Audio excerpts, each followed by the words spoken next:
First, I just want to welcome anyone who might be listening. I'm Kelly, the founder of Ultimate Thrifting, and this is going to be the first of our interview series. And I'm so excited that we're able to chat today with Onney Crawley, who is the Chief Marketing Officer, is your correct title, right? With Goodwill Industries International. Onney, welcome. Maybe you can tell us a little bit about your background and what your role with Goodwill is. Sure. Well, thank you. I'm excited to be on here with you, Kelly. I'm a marketer and I've been a marketer for the past over 20 years. I've been with Goodwill for almost 4 years now, and I'm working, as you mentioned, the Chief Marketing Officer. Marketing for this organization has been just an incredible privilege and just also so energizing because of our mission. My past career has been primarily in for-profit. So this is the first nonprofit role. And I think what's interesting is that in every role I've had and on every brand that I've worked on, there's always a mission, a really interesting mission around why we're here, why we're doing what we do.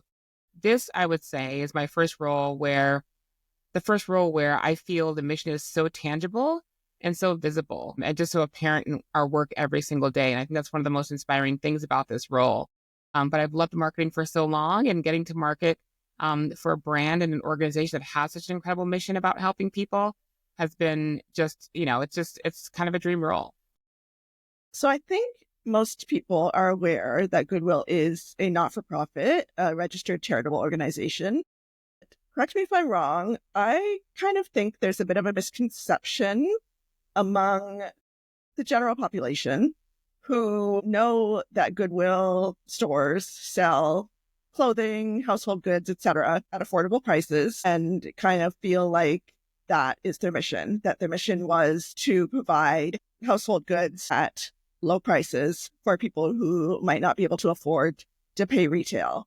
But in actuality, if you can tell us about the overarching mission, I think it's more that those stores are a means to an end to sell these items in order to raise money to fund the overarching mission. Is that a correct statement, do you think? Yes, that's absolutely right. I mean, we've been doing it for over 120 years. The vision of our founder, Edgar Helms, was to provide resources for people to help people get into better jobs, to get skilled and live lives that were sustainable and economically viable. So, we do sell lower price items. And yes, it absolutely helps people who cannot afford maybe higher price clothing, although we know thrifting is kind of a thing now, so everybody is doing it. But I think our real mission here is to help people get skilled, to find jobs, and to move into sustainable careers that allow them to be economically independent and basically just thrive. We love using that word thrive because the ultimate goal of our work is that somebody who maybe has not had the opportunity to move themselves forward in their career, be independent,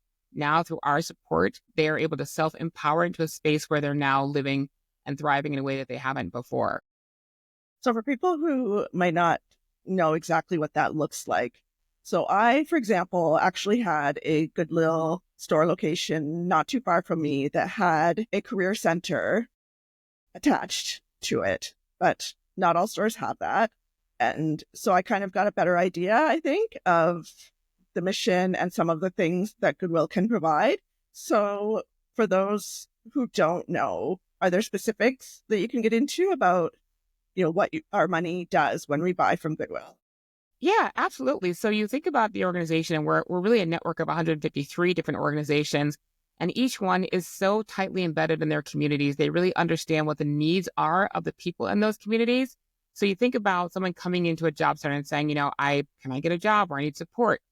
One of the things we do is we first kind of we sit with them and sort of do what we call an intake. And that's where we just understand their current circumstances, where they need support, what they're looking for, where they want to go. And we actually help them design a plan that moves them into the next step, and then from there into the next, and so on, until we get them to where they want to be. And what's interesting is that when you think about the people that we serve, we often serve people who have not been able to avail themselves of the more conventional job services, like maybe just going on to, Career Builder or something like that.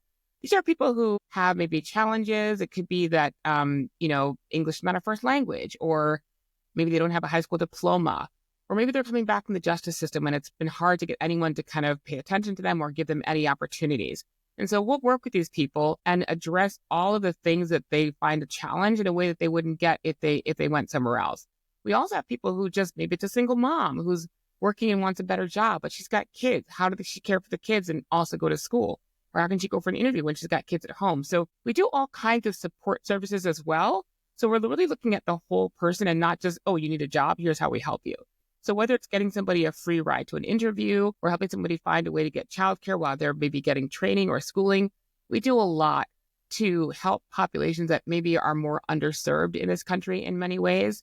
So there's really a total sort of wraparound program that we apply towards helping people to move into better circumstances. Okay, so I'm assuming then that each local chapter, for lack of a better word, of Goodwill then has a lot of ties within the community, maybe with employers then or other social services to be able to help out. Yes, I think that's one of the things that's such a hallmark of the brand, is that each Goodwill is so tied into that community. They have relationships with employers, with partners, with people who can help them provide those wraparound services. They connect with employers to understand what employers' needs are. So if you're in a given area, they look around and say, what's the big industry in my area? What kind of training and supports and certificates should I have available to make sure these people can get jobs in this area? So it's such a locally based approach that I think works really well. And what's nice is that when you think about how you come in and shop at Goodwill or, donate to Goodwill, every dollar that we get from that is staying right in that local community. And so in many ways, as you're enjoying either thrifting or just getting rid of stuff, you're helping to kind of uplift your entire community. Yeah, that's really amazing, actually. I didn't really click into that either because people think of it as, a large entity. That's right. And, but it really does come down to the ones that are local in your neighborhood. And that's where your money's going directly to support, which is really nice. And we know that people, that's what they want to hear. When we do some testing to understand how people, like who knows about the mission and what do they understand, people who do know about it, their scores are super high in terms of how they want to engage with the brand, how they want to thrift more or donate more. So once they understand that this is a local community solely focused on local needs, there's much more affinity towards engaging with the brand. Yeah, for sure. I think because people want to see results, right? It's a lot. Yeah. Like why should I come to you? A lot better when you're donating, when you're buying, if you know where your money's going. So yeah, that definitely makes sense to me. I know you recently had a big marketing campaign called New Lives that people may have seen, and maybe you can tell us a little bit about that campaign, how it came about. Yeah, that campaign has been just a love of the entire team for the past couple of years. We launched that campaign to really highlight, think about that pair of jeans that you donated, or think about those shoes that you bought. What happens, with that donation and with that purchase? And so we kind of take people along the journey of this is exactly what goes on.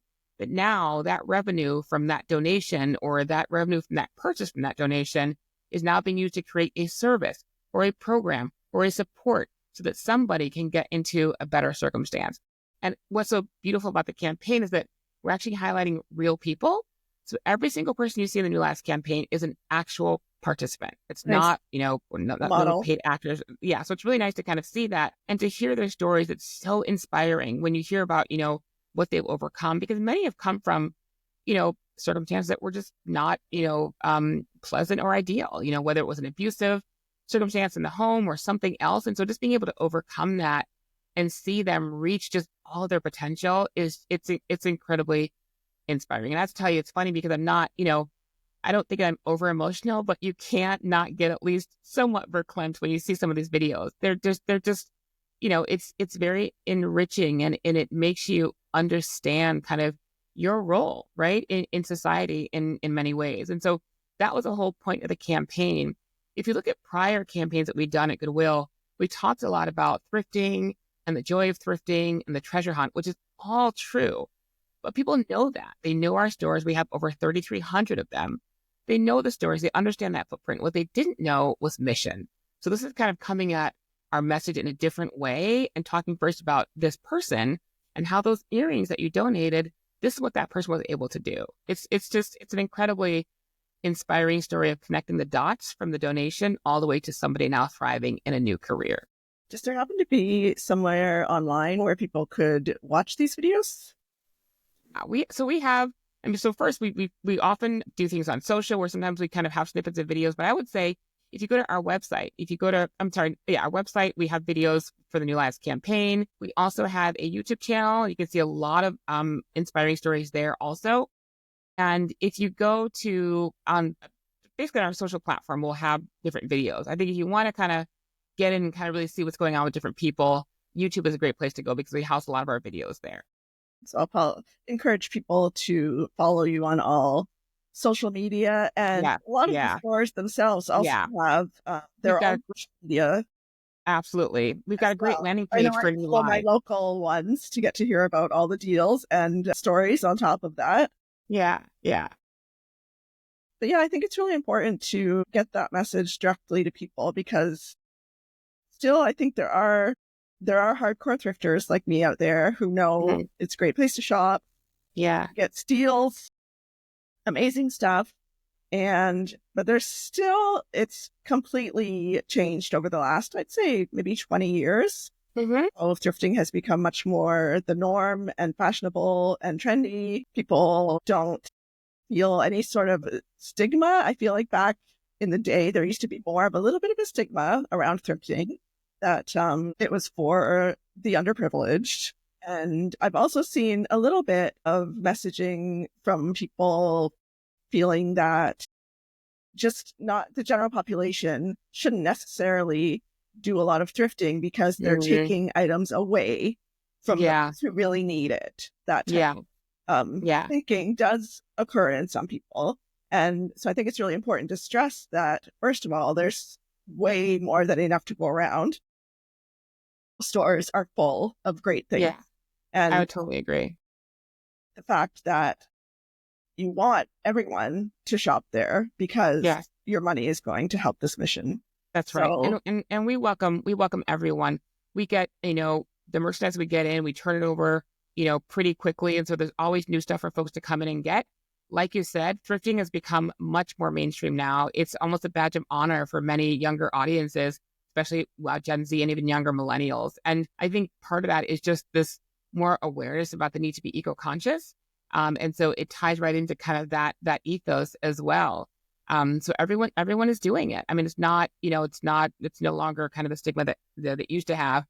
And, we want everyone to come. We want people to donate. We want them to thrift and, help us to achieve our mission. That's really kind of ultimately why we are here as an organization. especially with the pricing of clothing has come down in Hmm. the last few decades, which is kind of strange considering inflation, et cetera, because we all know clothing, fast fashion, et cetera, being, Hmm. it used to be made more in North America. It's now almost entirely made overseas. Overseas. Prices have Yeah, been lower and lower and lower. So, yeah, exactly. For sustainability and for quality, people can that's find exactly better right. That's exactly quality, right. lower price if you thrift. Then, Yeah. yes, find cheaper clothing new, but it's cheap for a reason, I would say. That's exactly right. And I think, and I know that you talk about this a lot on your website. I mean, just there's so many amazing finds out of thrifting. And for those who have a love of thrifting like yourself, but even those who may not thrift that often, you go in and it's just so exciting to think about what's going to be the get today, right? And you get these amazing, whether it's clothes or shoes or household items at incredible prices. And you just feel it's almost like it's just this exhilarating, you know, experience, really. And to your point, I think, because of, people pulling things that they've had for years out of their home, a lot of the things that you see in our thrift stores are much more high quality than you would get even, at a store with new clothing. Mhm. And same goes for everything else, furniture, etc. That's right. You know, I Yeah, I found, solid wood, made in Canada exactly. or USA pieces at That's right. Goodwill instead of, for say even for young people who are tempted to go and buy, cheap furniture for their first apartment, etc. Hmm. You can They don't know how cheap it is until it gets home. exactly. Or you try to Yeah, move it and try to take it apart yeah, and put it back together again. And that's that's right. what's happening. That's right. But now Goodwill within the stores and others, there are other ways to get involved, right? If people want to get further involved on top of donating and thrifting, I know, are there some volunteer opportunities or? Absolutely. Yeah. So one, certainly donate, please donate, and certainly thrift, please thrift. So do those two things for sure. And we also take financial donations as well, because, again, building this mission, it takes support from all sides. But yes, you absolutely can volunteer to Goodwill if you would like to. We have opportunities around teaching, for example, because, skill development is such a big part of how we help a lot of our participants. And so if you have a certain skill that you want to come in and maybe teach a class or, help with some kind of a seminar, we'd welcome that. You can also mentor. A lot of these people coming in, as I mentioned earlier, have come from just, backgrounds that have not been ideal for their development. And so looking for mentors who can kind of help steer them in terms of just how to navigate through things related to their job search, even things outside of a job search. And we also offer opportunities to fundraise. We have a lot of community partners, and so oftentimes Goodwills will be involved in things going on in the community, whether it's a fundraiser or some kind of an event, again, to promote mission. And so coming in to maybe help and lend a helping hand in that way is also something that you can do. So a lot of ways to be a part of the Goodwill mission. Okay, so coming back to making sure people connect with their local Goodwill organizations to find out how they can get involved and learn about any events that might be going on in the community that are tied back to Goodwill. Yeah. And so many Goodwills have, they'll have their website, which you can go on to. But if you don't know maybe your local Goodwill or don't know how to contact them, you can always start with kind of the central Goodwill organization, which is our organization. And that's just goodwill.org. Just go on to goodwill.org. You can find any Goodwill. You can find store locations, job development centers. You can find where you can donate. So there's a lot of information there that can at least lead you to, if you don't have that, if you don't know exactly where to find your local Goodwill or a job center or donation center. Perfect. Do you find that with the marketing that is Goodwill trying to reach out to certain demographics, trying harder to reach like the younger generation, or do you think the younger generation is more open to thrifting? I think younger generation, I think that for them, thrifting feels more natural. I think we get all generations thrifting across our stores, but I think it's such a natural sort of lifestyle, almost expected lifestyle with younger audiences that maybe they're thrifting more often than maybe other groups. We are making an effort now to really kind of intentionally engage younger audiences. We know that, they're very involved with our brand, with our stores, with our product. We want to make sure that we are creating experiences that are going to continue engaging them and driving brand affinity. When I think about Goodwill and my coming into this role, a big part of the role is how do we sort of elevate the work of the mission? How do we make more people aware? Which I think, is a really sort of just noble initiative. The idea behind that is that we want people to understand what we do so we can get more people to engage. And, if there's more amplification and more eyeballs on the work, then you get more people who are saying, raising their hand and want to be a part of that. And that, again, gives us just more ammunition to drive mission. So it's really kind of this whole, make sure more people see it, understand it, engage, and we're able to do more. And, there's so many people who have been helped through our work. I mean, in the last year, I think we helped 1.7 million people get access to job support or even get into a job. We help a lot of different, largely underserved populations, like I mentioned earlier, veterans or people who don't have a high school diploma or coming back from the justice system, or maybe older workers or maybe workers who are very young and having a hard time kind of breaking into, the job market. So we really do specialize in trying to help those who just maybe aren't kind of that middle center of folks who just know how to go and sort of easily get a job. And it's incredibly rewarding because what you find ultimately as we meet with these people and see them kind of flourish, you're like, oh my gosh, like all that potential is just sitting there. And perhaps if they hadn't been able to go through a program like ours, that potential may never have been realized. Mm-hmm. And it makes you just realize how we all have just so much worth and so much to give in the world and to our communities. And people just need to be able to unleash that. Mm-hmm. And so it's almost like in some ways we're the unleasher, or we unleash, support to help people self-empower because they're the ones really making the decision, not us, to self-empower into the kind of life that they want because they absolutely deserve it. Any secret insider tips for thrifting? A couple of things that I always think about and that we've talked about here too is that, I think one, when you go into a thrift store, because things are coming from all over the place, You may not know all the brands, and so what's going to fit, what's not going to fit, and so just getting some really comfortable clothing, and clothing that makes it easy to kind of throw a sweater over your head or try things on more easily. Just things will make it really really easy to thrift, or to look at try on items. Another thing too is that I think when you go to a thrift store, at least me, when I walk in, it's like, oh my God, it's like a big treasure trove. Like, where do I start, right? And so giving yourself a little bit of time, just give yourself the gift of time. This is not run in and run out. Like, give yourself a chance to kind of move through those racks, and just your eye will just spot something. You're like, oh my God, that's my thing, or those are my jeans, or that's my plate, or my, my book, or whatever. So I think just the gift of time to give yourself time to kind of, go through the racks and walk through, down the aisles is one of the best things that you can do. And that's how you kind of find things that you just fall in love with, as a thrifter. It's definitely important. Yeah. And I always say to keep an open mind. If you go in saying, there are times where I go where, my son needs a white collared shirt for something at school tomorrow, so I'm going to go look for that. But most of the time, I would say keep an open mind, because you just don't know what you're going to find that day. And keep an open mind. Wait for the items to find you. I have to tell you, so now I have been here for almost 4 years. I get all of my blazers from Goodwill. So I love a good blazer. And the reason I do that is because I just happened upon a couple of them when I was at my local Goodwill here. And the quality is just incredible. It's beyond. And so I was like, okay, all my blazers from now on, they're coming from Goodwill. And I've been really lucky. Like, I probably have now a total of about 7 blazers from Goodwill. They're all so unique, so beautiful. Like, just like, I get compliments because like people haven't seen that before. So yeah, it really is a place to get unique finds that just let you kind of stand out with your own incredible style. It's just, it's a wonderful thing. And then you're helping the environment and helping people. So it's like, there's no losing in this scenario, right? Or a fraction of the retail price. That's right. Exactly. So it's such a win all around. Yeah, things have changed a lot. When I was growing up, I feel like in the 80s, it was that kind of designer capitalistic environment, and people would be bragging about the brands they were wearing and how much they paid for them.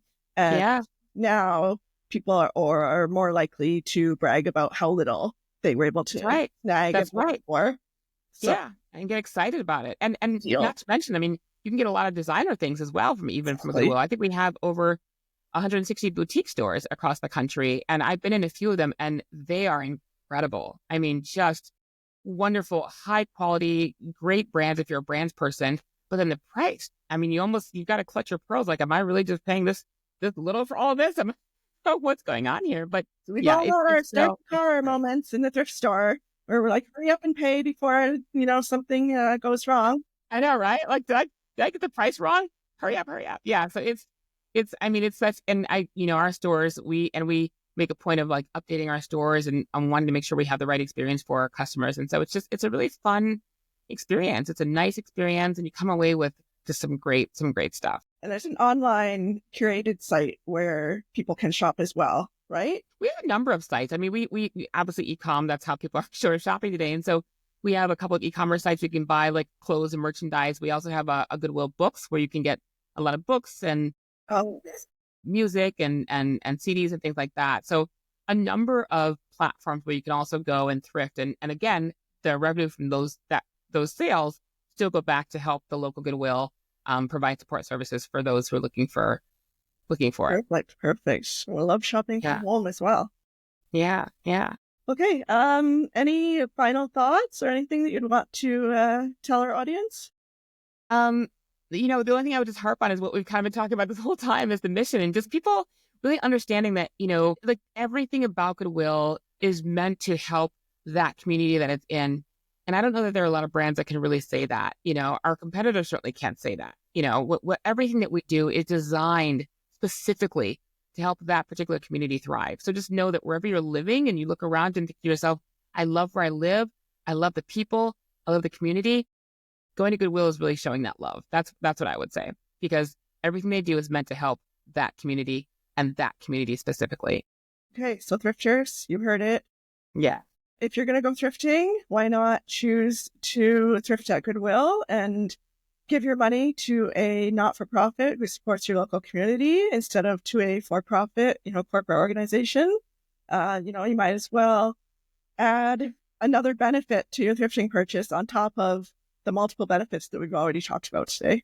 Listen, I couldn't have said it better. Perfect. Well, Onney, I want to thank you so much for taking time. I'm sure you have a super busy job, and it's been so nice chatting with you. Nice chat with you as well. Thank you so much for having me, Kelly. Okay.